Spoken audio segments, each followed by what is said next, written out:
Bradesco. Entre nós, você vem primeiro. Olá, boa noite. Boa noite. O Jornal da Record teve acesso a um estudo de uma empresa de segurança que identificou mais de 50 sites falsos que cobram taxas ilegais para a retirada de mercadorias compradas no exterior. A polícia investiga como os criminosos sabem que as vítimas esperam pelos produtos vindos de fora do país. Alguns dias depois de fazer compras num site da China, a Jéssica recebeu uma mensagem dizendo que só receberia o produto se pagasse uma taxa de liberação. E por pouco não foi enganada. Preenchi todos os meus dados. A hora que eu fui fazer o Pix, eu quase paguei. Não paguei, esperei. A compra que a consultora fez foi de R$ 102, valor que ainda é cobrado apenas o ICMS de 17%, que é recolhido pelos estados. Com a nova lei federal que vai taxar as compras online de até $50 feitas no exterior, criminosos passaram a tentar enganar os clientes desses sites hospedados fora do Brasil. Pelo celular chegam as falsas mensagens. Seu pacote foi taxado e aguarda sua retirada. Ou pedido barrado pela fiscalização alfandegária. Ao clicar no link, o suposto rastreio do pedido indica que falta fazer o pagamento. A tarifa, no caso da Jéssica, era de quase R$ 90. Este é apenas um dos falsos sites desenvolvidos pelos estelionatários. A empresa de segurança digital em que o Fábio trabalha rastreou mais de 50 endereços suspeitos desse tipo. Várias dessas mensagens falsas foram enviadas a partir de números curtos, que são aqueles números de 5 dígitos também usados por bancos e outras empresas para comunicação com seus clientes. É um esforço do criminoso de fazer com que a mensagem pareça real. Este especialista em direito digital explica que a vítima precisa reunir informações que mostrem como o estelionatário agiu e para tentar reaver o prejuízo. Tirar capturas de telas do celular onde os golpistas estão agindo, para conseguir, depois de ter essas provas, conseguir embasar uma ação judicial. É preciso ficar atento ao fato de que o imposto para as compras internacionais será feito no ato da compra. A ansiedade de receber o produto logo, a gente quer tirar todas as burocracias, pagar todas as taxas para o produto chegar. Veja agora outros destaques do dia. Conteúdo da delação de mafioso italiano pode ajudar a polícia brasileira a identificar integrantes do PCC que enviam drogas à Europa. Presidente Lula anuncia a liberação de quase 42 bilhões de reais para obras do PAC. Brasil e Estados Unidos fecham parceria para combater as mudanças climáticas. Na França, linhas de trem sofrem ataques no dia da abertura dos Jogos Olímpicos de Paris. E mesmo debaixo de chuva, os atletas fizeram a festa em uma cerimônia inédita pelo Rio Sena.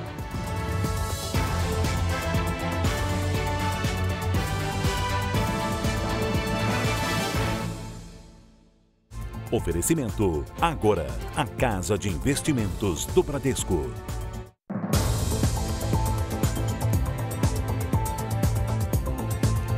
Um funcionário de uma lanchonete afirma que foi vítima de racismo após uma cliente reclamar sobre a demora no atendimento. A mulher chegou a ser presa, passou por audiência de custódia e foi solta para responder ao processo em liberdade. O circuito de segurança registrou o momento em que o funcionário sai da lanchonete na zona sul de São Paulo e discute com a cliente, que grita e dá um tapa no celular dele. A confusão continua dentro da loja. A mulher, visivelmente alterada, gesticula e grita. Funcionários tentam contê-la e são agredidos. Aí foi o momento que o segurança veio, puxou lá para trás e assim a gente conseguiu chamar a polícia. A cliente que aparece nas imagens é Fabiane Marques Zucchi, de 47 anos. Ela é formada em Direito e está com o registro na OAB cancelado. A discussão teria começado após ela se irritar com a demora no atendimento na área externa, onde os pedidos são feitos de dentro do carro. Pablo Ferreira, de 27 anos, que é negro e trabalha na lanchonete, conta que a mulher havia dito que iria embora quando começou a fazer ofensas racistas contra ele. Você falou o quê? Aí eu perguntei, fala de novo, você falou o quê? Aí foi a hora que ela gesticulou entrando no carro, tipo, seu macaco. Pablo pulou o balcão e deu um soco no retrovisor do carro de Fabiane. Depois, confrontou a cliente. Quem é o macaco agora? Quem é o macaco? Ao ser retirada da loja ainda alterada, Fabiane reagiu à situação. Falou que eu chamei de preto, de macaco. E daí se eu tiver chamado? Segundo testemunhas, ela apresentava sinais de embriaguez. Com a chegada da polícia, Fabiane se negou a fazer o teste do bafômetro e foi levada para o IML, onde foi constatado que ela havia ingerido bebida alcoólica. Fabiane Marques Zucchi foi presa em flagrante por injúria racial, crime inafiançável, e por embriaguez ao volante. De acordo com o boletim de ocorrência, na delegacia, ela ainda xingou e tentou morder um policial. Depois de deixar a delegacia algemada, Fabiane foi levada ao fórum, onde passou por audiência de custódia e foi liberada pela justiça para responder ao processo em liberdade. Na saída, debochou da situação. Tem dinheiro, sai livre. E ainda agrediu uma equipe da TV Record. A defesa de Fabiane disse que a liberdade provisória não encerra a investigação. Em nota, a lanchonete diz que não compactua com ofensas racistas, que colabora com as autoridades e presta assistência aos funcionários. Por isso que eu vou meter esse processo, por isso que eu vou correr atrás. Porque eu não quero mais que outros amigos meus ou que uma irmã minha esteja passando por uma situação dessa na mão de outra pessoa que se acha melhor por uma cor.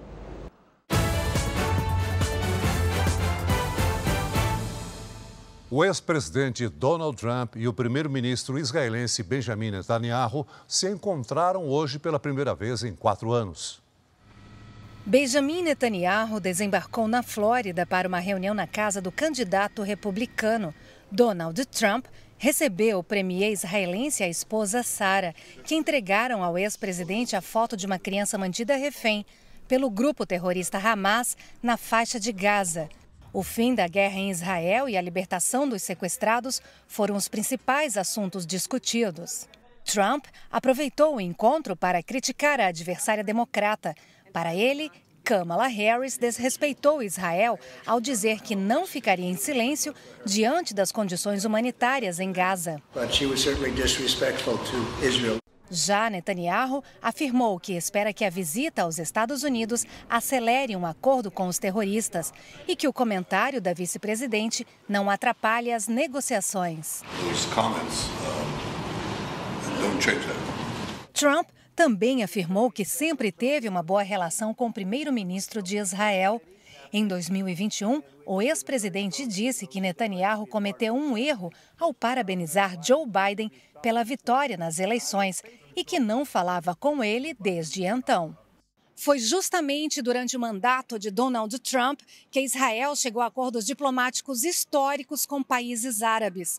O republicano quer usar esta influência para acabar com a guerra na faixa de Gaza. Hoje, o ex-presidente declarou que, se não for eleito, a incompetência do governo democrata levará a uma terceira guerra mundial. Pelas redes sociais, Trump anunciou 20 promessas de campanha, incluindo a maior operação da história para a deportação de imigrantes sem documentos e o controle da inflação. Um dos mais influentes casais da política americana decidiu apoiar a pré-candidata Kamala Harris à Casa Branca. O ex-presidente Barack Obama e a esposa Michelle conversaram por telefone com a vice-presidente. Kamala! Hello. Hi! Hey there! Em um vídeo publicado hoje, Kamala recebe uma ligação de Barack e Michelle Obama.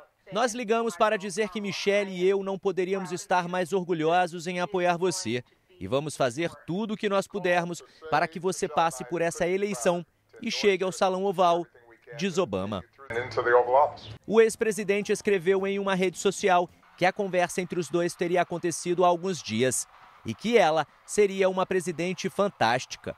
Obama era o apoio mais esperado pela campanha de Kamala. Logo depois do anúncio da desistência de Biden no último domingo, a vice-presidente teria conversado e recebido o aval de mais de 100 líderes do Partido Democrata. Mas faltava ainda a manifestação pública de apoio do ex-presidente. Autoridades de pelo menos 48 estados confirmaram que não há obstáculos para que a atual vice-presidente apareça nas cédulas eleitorais, caso ela se torne a candidata oficial do Partido Democrata. Essas declarações desmentem as alegações do presidente da Câmara dos Deputados, Mike Johnson, que havia afirmado haver impedimentos legais para a substituição de candidatos.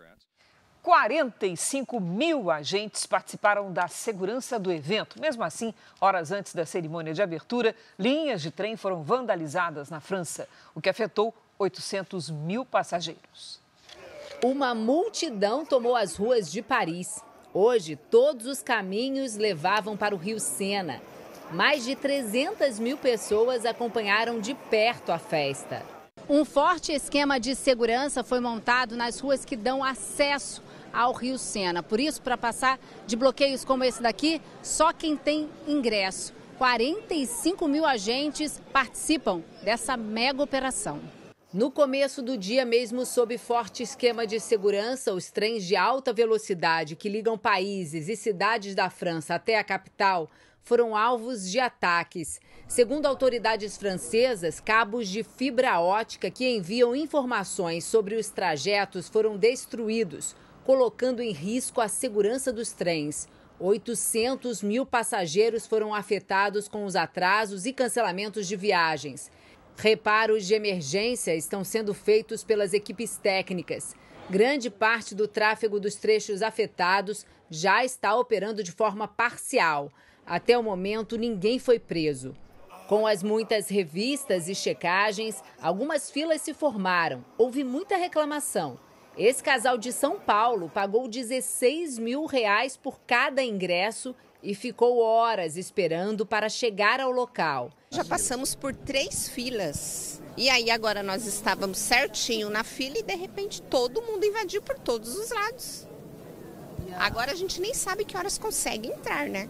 Esse grupo de Recife também pagou caro. A gente já está mais ou menos 1h30 tentando encontrar onde é o setor da gente. A gente não tem um mapa para poder encaminhar a gente não tem um aplicativo também. Apesar da longa espera, essa turma de Minas Gerais disse ter aproveitado cada minuto. Eles viraram até atração para os turistas estrangeiros. O grito de guerra já estava pronto para apoiar o barco com a delegação dos atletas brasileiros. Viva Brasil! Ainda nesta edição, outras notícias da abertura dos Jogos Olímpicos de Paris. Hora de conversar com a Lidiane Sayuri para saber se a baixa umidade do ar vai permanecer e até quando. Oi, Lidia, boa noite. Vamos ter chuva no final de semana? Como é que vai ser? Vamos ter sim, Cris. Boa noite para você, boa noite, Celso, boa noite a todos. Uma nova frente fria vai enfraquecer o bloqueio. Ele já perdeu força e, por isso, não influencia o tempo no sul do país. Neste sábado, já tem previsão de chuva moderada a qualquer hora em Santa Maria, no Rio Grande do Sul. Mínima de 15, máxima de 23 graus. Em Chapecó, Santa Catarina e em Foz do Iguaçu, no Paraná, o sol aparece de manhã. Entre a tarde e a noite, chove de forma passageira e leve. As máximas ficam em torno dos 25 graus. Enquanto a frente fria não chega às regiões sudeste e centro-oeste, as temperaturas ainda permanecem altas. Em São Paulo e em Belo Horizonte, sábado ensolarado e com alerta para baixa umidade do ar. À tarde, os termômetros marcam 27, 28 graus. Em Cuiabá, esquenta ainda mais e faz até 37 graus. Mais cedo, o litoral da Bahia registrou chuva moderada e volumosa, mas neste momento não tem nebulosidade sobre o estado. As imagens de satélite mostram que não há nuvens carregadas sobre o continente. Amanhã deve chover apenas nos extremos do país. No giro de temperaturas, faz até 25 graus neste sábado à tarde em Florianópolis. No Rio de Janeiro, 32. Em Goiânia, 30. Em Teresina, 36. E até 35 em Manaus. Momento de interatividade, hora do Tempo Delivery. A primeira participação é da Eliana. Ela quer saber como fica o tempo neste fim de semana em Salvador, Bahia. Oi, Eliana. Fim de semana instável na capital baiana. No sábado, a chuva é moderada e cai a qualquer hora. Faz até 28 graus. No domingo, o sol aparece mais e pode chover a qualquer momento. Faz até 29. A semana ainda começa com chuva e tempo abafado. Agora é a vez da Geni. Ela é de Campestre, Minas Gerais. Boa noite, Geni. Seja bem-vinda. Mais um fim de semana ensolarado e seco. No sábado à tarde faz até 24 graus. No domingo, máxima de 25. Viu como é fácil participar do Tempo Delivery? Faça como elas. Poste uma mensagem nas redes sociais com o nome de uma cidade e a hashtag você no JR. Cris, Celso. Obrigada, Lidy. A seguir, Justiça da Itália ouve criminoso que seria o principal elo entre o crime organizado brasileiro e a máfia italiana. E veja também, mais de 7.200 casos de febre oropouche foram registrados este ano no país. Clima de incerteza por conta das eleições na Venezuela provoca filas em supermercados e postos de combustíveis.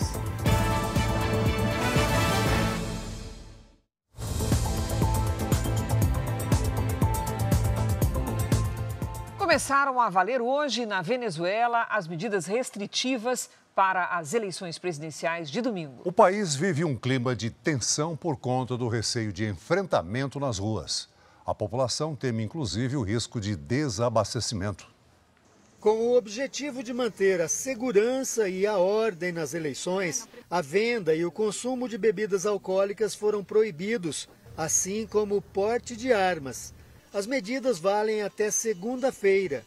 Os dois principais candidatos são Edmundo González Urrutia e o atual presidente Nicolás Maduro, que tenta o terceiro mandato seguido. A incerteza sobre o que pode acontecer depois do resultado das urnas provocou filas em supermercados e postos de combustíveis. Carlos Fonseca quis se prevenir, porque não sabe o futuro do país. As Nações Unidas estimam que mais de 7 milhões de pessoas deixaram o país nos últimos anos por causa da grave crise econômica, social e política. Desse total, apenas 69 mil conseguiram permissão para votar nas eleições de domingo nas representações diplomáticas da Venezuela. Isabel Tovar deixou o país e foi morar nos Estados Unidos. Nesta semana, ela voltou à Venezuela para votar. Isabel diz que se sente privilegiada porque há milhões de venezuelanos que não terão a mesma chance.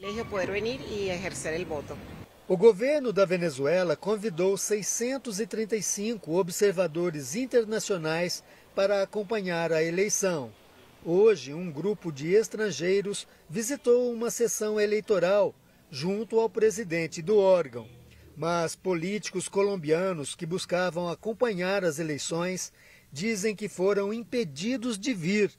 Eles já estavam no voo que sairia do Panamá.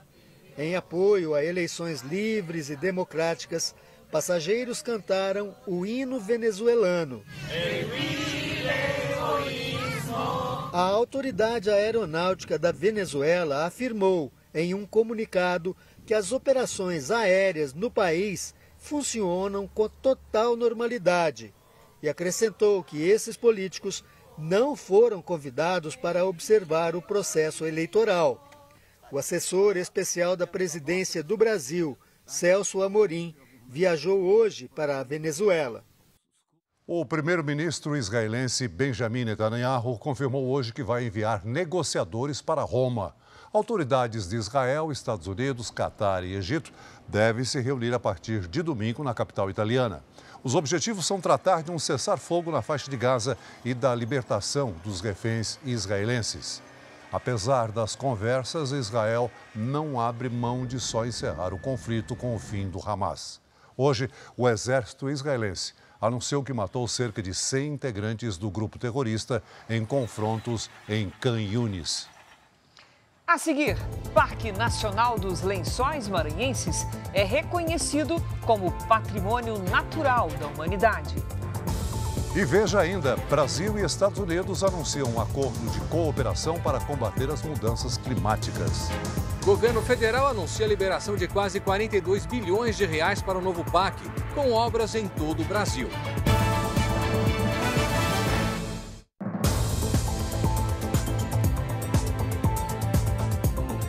A Justiça da Itália já ouviu o mafioso que seria o principal elo entre o crime organizado brasileiro e a máfia italiana. O depoimento dele pode ajudar a polícia paulista na investigação sobre a facção criminosa PCC. A polícia ainda aguarda o conteúdo da delação de Vincenzo Pasquino.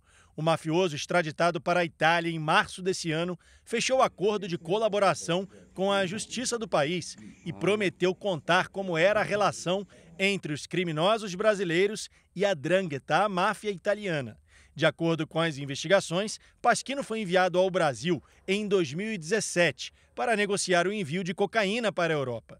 Os jornais italianos divulgaram trechos do depoimento ao Ministério Público do país, em que Vincenzo Pasquino conta como era a hierarquia da 'Ndrangheta. Ele era justamente o elo, que ligava a 'Ndrangheta e o PCC. Por ter todo esse conhecimento, ele sabe os meandros da atuação do PCC junto ao narcotráfico internacional, sobretudo o narcotráfico que acontece na Europa. Segundo as investigações, a droga negociada por Pasquino era produzida na Colômbia e no Equador, depois trazida para Santos e saía de navio para a Europa.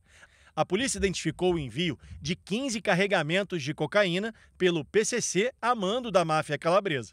Segundo a polícia, para se estabelecer aqui no Brasil, a máfia italiana contratou serviços terceirizados de moradia e transporte. O pagamento era feito com cocaína. Os criminosos brasileiros vendiam a droga e usavam o dinheiro numa vida de luxo. Um deles chegou a comprar essa lancha, avaliada em R$500 mil.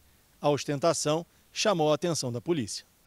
De acordo com as investigações, José Rinaldo é o homem que aparece nas imagens ostentando o dinheiro do tráfico. Ele é um dos que lucraram com os mafiosos no Brasil. José Rinaldo foi preso. A defesa dele não foi encontrada.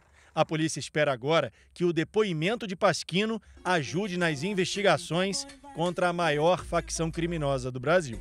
A delação realizada pelo Vincenzo Pasquino pode revelar nomes até então desconhecidos pela polícia brasileira. 2 chefes do cartel de Sinaloa, um dos mais poderosos do México, foram presos nos Estados Unidos. Ismael El Mayo Zambada e um dos filhos do conhecido narcotraficante El Chapo.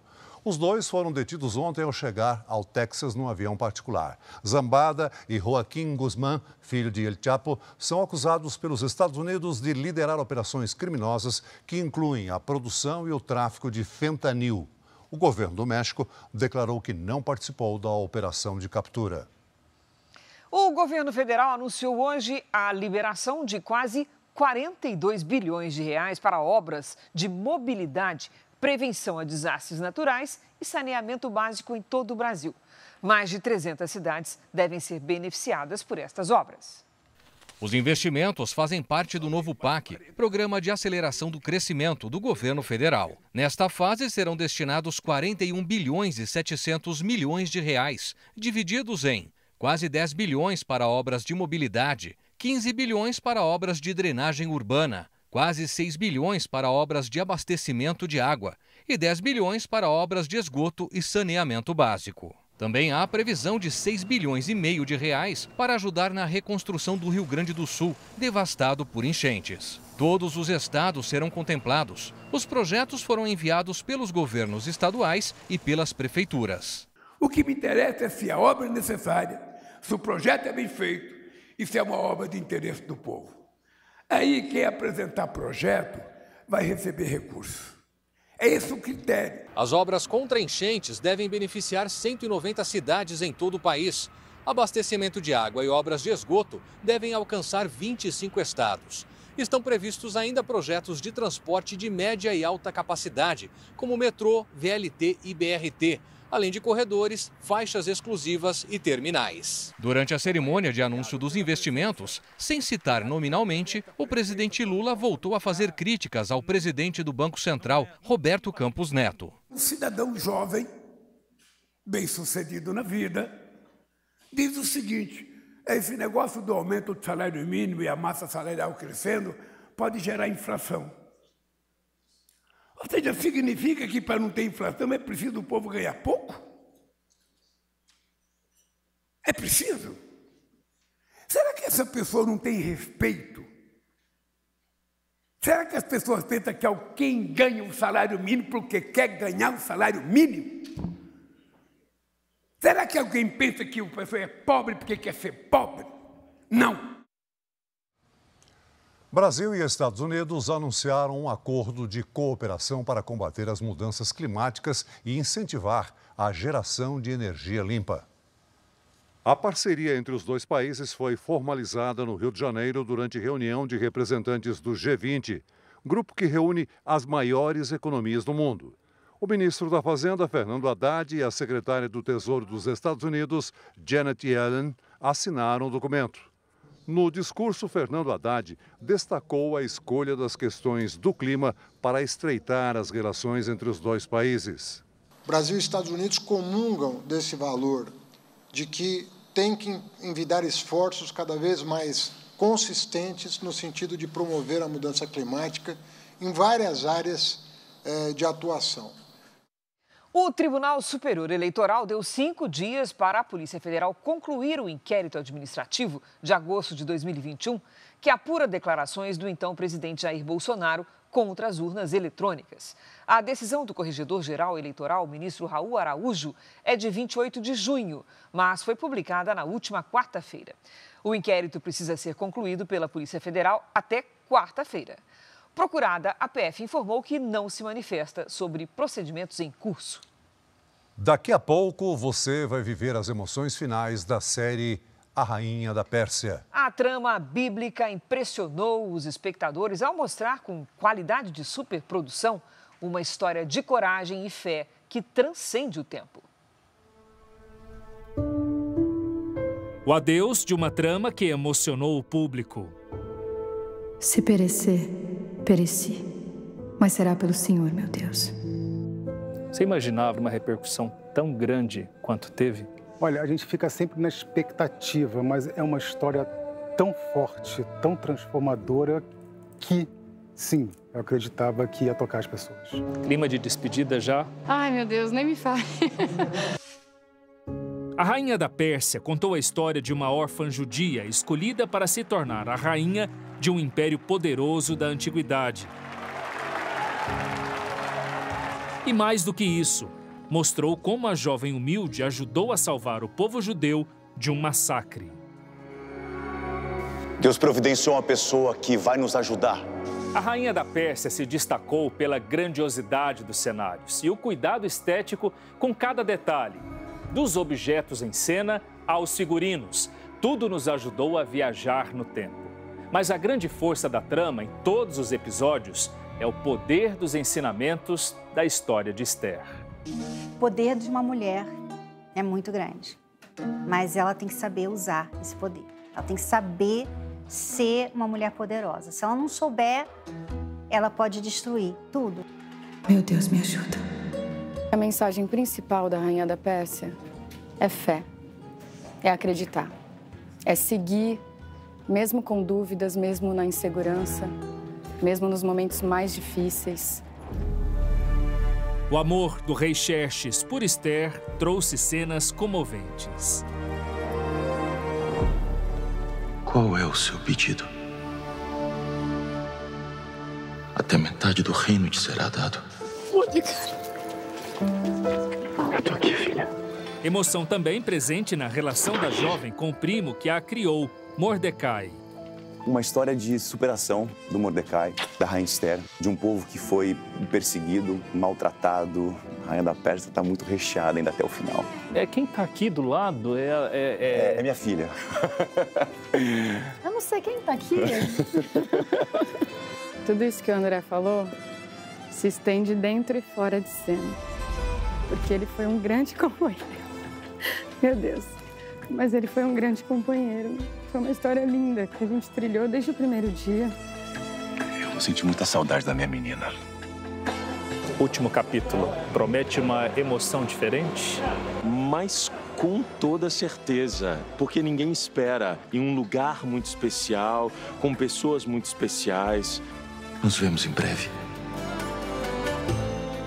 A Esther, ela veio com uma coisa a mais, que era espiritual. Deus mesmo fez o rei ver nela uma rainha. E ele deu para ela um poder muito grande.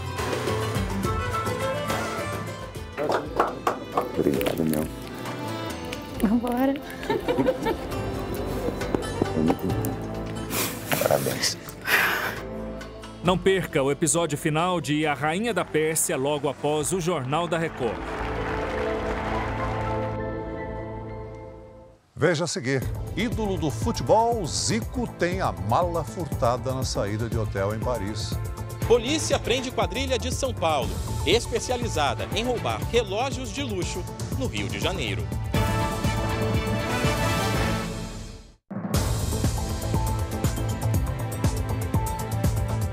O PSOL e a Rede Sustentabilidade anunciaram hoje o nome de Kleber Rosa para disputar a Prefeitura de Salvador. A convenção dos dois partidos foi realizada no Centro Cultural da Câmara de Vereadores de Salvador.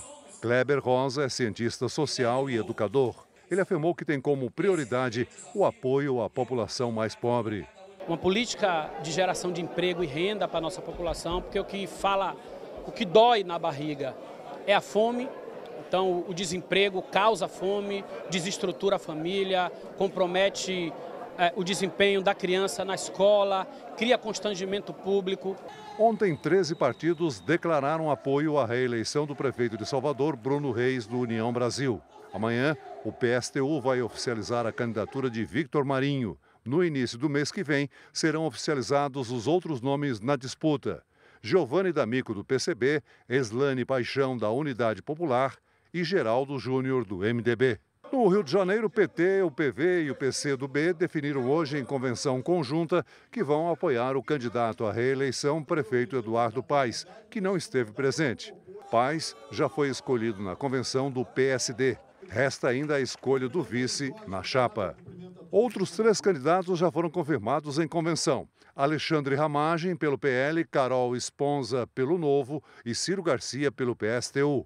4 pré-candidatos ainda deverão ser aprovados nas convenções: Marcelo Queiroz, do PP, Rodrigo Amorim, do União Brasil, Juliette Pantoja, da UP e Tarcísio Mota, do PSOL. A candidatura de José Luiz da Atena à Prefeitura de São Paulo foi confirmada hoje pela Federação PSDB Cidadania. O colegiado nacional aprovou também o apoio aos 55 candidatos a vereador indicados pela coligação. Já o nome do candidato a vice-prefeito vai ser anunciado na convenção municipal marcada para este sábado. Mais de 7.200 casos de febre oropouche foram registrados esse ano em 20 estados brasileiros. Existe ainda uma preocupação com as mulheres grávidas que podem transmitir a doença para o feto. De acordo com o Ministério da Saúde, os casos de 6 grávidas que apresentaram complicações são investigados. 2 evoluíram para a morte do feto. 1 houve aborto espontâneo e 3 bebês foram diagnosticados com microcefalia. Os relatos aconteceram em Pernambuco, na Bahia e no Acre. Só este ano foram registrados mais de 7.200 casos da febre oropouche em 20 estados do Brasil. A maior parte das confirmações está no Amazonas e em Rondônia. Diante da situação, o Ministério da Saúde publicou uma nota com orientações em relação à transmissão da doença. Esta semana foram confirmadas as 2 primeiras mortes por febre oropouche no mundo, nas cidades baianas de Valença e Camamu, que ficam numa região turística bastante procurada. A febre oropouche é provocada por um vírus transmitido pela picada do inseto, conhecido como maruim ou mosquito pólvora. Os sintomas são semelhantes aos da dengue, zika e chikungunya: febre alta, dores na cabeça, nos olhos e no corpo. Nos casos graves, a doença compromete o sistema nervoso central. Especialistas alertam para os cuidados que devem ser tomados. Usar as roupas que são roupas compridas, e quanto mais cobertas as partes do corpo tiver, você reduz a probabilidade. E é claro, é necessário que se use um repelente. O corpo da carnavalesca Rosa Magalhães foi enterrado no Rio de Janeiro. Considerada uma das maiores artistas populares do Brasil, ela entrou para a história do carnaval carioca como uma super campeã. Rivais na avenida, as escolas de samba se uniram hoje na despedida a Rosa Magalhães.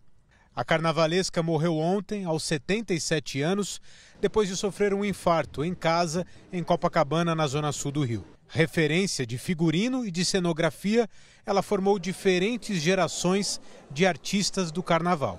Ao longo de 50 anos, foi a responsável pelo desfile das maiores escolas de samba do país. Se a gente pode definir quem foi a Rosa Magalhães, uma descobridora dos Brasis que às vezes não nos contam.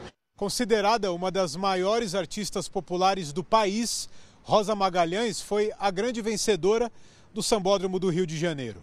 A única carnavalesca da história a vencer 7 títulos aqui na Avenida. 5 vezes só pela Imperatriz Leopoldinense.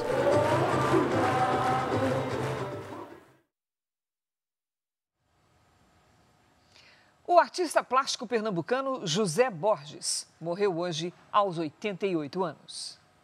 Além de xilogravurista, J. Borges também era pintor, cordelista e poeta. Em 5 décadas de carreira, produziu cerca de 300 folhetos de cordel e um número incalculável de xilogravuras. J. Borges fez exposições pelo mundo. Segundo a família, na manhã de hoje, o artista passou mal e faleceu em casa, no município de Bezerros, no agreste de Pernambuco. O enterro será amanhã. Pela primeira vez, uma equipe de TV passa 24 horas dentro de um submarino da Marinha Brasileira. Esse é um dos destaques do próximo Domingo Espetacular. O Domingo Espetacular embarca numa viagem inédita. Pela primeira vez, uma equipe de TV passa 24 horas dentro de um submarino da Marinha Brasileira. O navio de guerra tem capacidade para lançar até 18 torpedos. Como é a rotina dos marinheiros no fundo do mar? É no Domingo Espetacular, depois do Canta Comigo Tim 5. As enchentes do Rio Grande do Sul levaram areia ao Guaíba e criaram uma ilha em Porto Alegre. O local foi descoberto por barqueiros e tem o tamanho equivalente a 30 campos de futebol. Só é possível chegar de barco. O banho não é recomendado porque existe a possibilidade de contaminação. Especialistas acreditam que o banco de areia de 150 mil metros quadrados pode alterar o curso das águas. O Parque Nacional dos Lençóis Maranhenses foi reconhecido oficialmente como Patrimônio Natural da Humanidade. O título concedido pela Unesco vai aumentar a relevância e o destaque no cenário mundial, atraindo mais turistas estrangeiros. O parque tem uma área de 150 mil hectares e se tornou popular devido à paisagem repleta de dunas de areia branca. Outros 7 lugares brasileiros também são considerados patrimônios naturais da humanidade. A polícia desarticulou uma quadrilha especializada em roubar relógios de luxo no Rio de Janeiro. As investigações revelaram que os criminosos faziam até curso para aprender a diferenciar os relógios originais dos falsificados. A ação é rápida. A imagem de uma câmera de segurança mostra quando um criminoso atravessa a rua correndo e segue armado em direção à vítima, que é rendida e entrega os pertences. Entre eles, um relógio de luxo avaliado em pelo menos 50 mil reais. O homem já estava sendo monitorado pelos assaltantes. 4 minutos antes, no mesmo local, um outro suspeito passa pela calçada. Segundo a polícia, ele mandou uma mensagem de celular para a quadrilha, confirmando o alvo. Aqui, o assaltante chega a apontar a arma para a cabeça de um idoso e ameaça atirar várias vezes no guichê de um estacionamento. Ele rouba o relógio e foge. As investigações mostraram que os assaltantes vinham de São Paulo para cometer o crime no Rio pelo menos uma vez por mês. Os ataques eram feitos em bairros de alto padrão da cidade. O grupo fazia parte de uma quadrilha que se especializou em identificar relógios originais e, assim, revendê-los clandestinamente na capital paulista.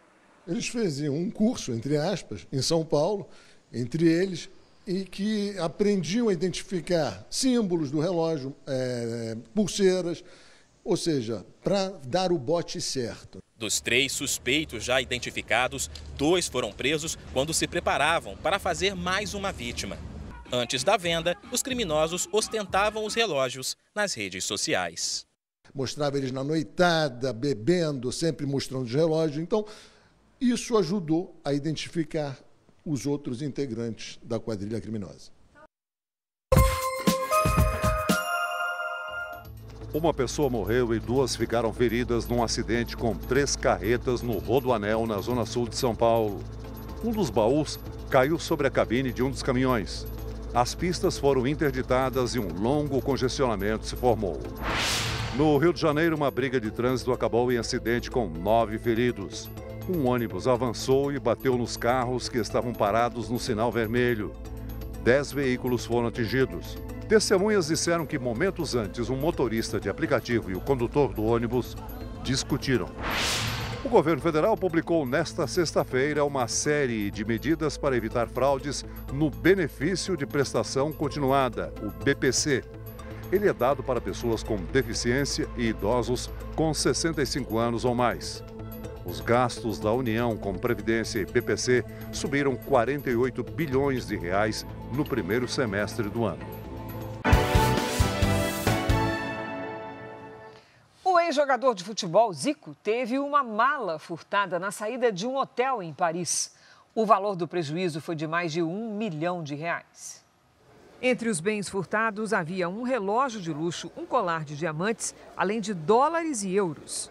Nas redes sociais, Zico, que é embaixador do time Brasil nos Jogos Olímpicos, disse que ele e a esposa estão bem, apesar da perda material, e que estão se recuperando do choque. O ex-jogador de futebol também afirmou que está contando com o apoio das autoridades francesas para recuperar o que foi levado. O presidente da França, Emmanuel Macron, recebeu líderes mundiais antes da cerimônia de abertura.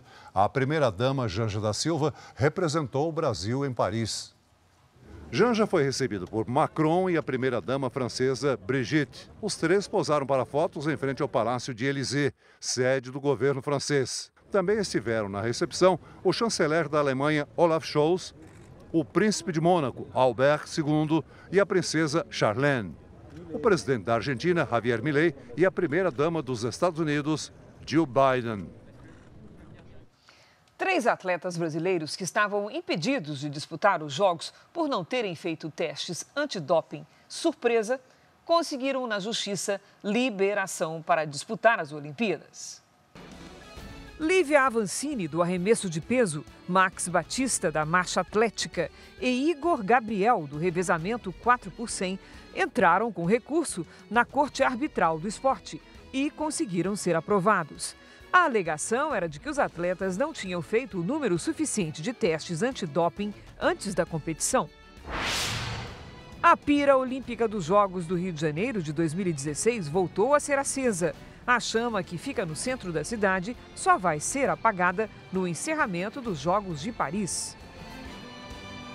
O Jornal da Record de hoje termina aqui. Essa edição na íntegra e também a nossa versão em podcast estão no Play Plus e em todas as nossas plataformas digitais. Você fica agora com as emoções do último episódio de A Rainha da Pérsia. E logo depois de Gênesis tem Quilos Mortais. Não perca.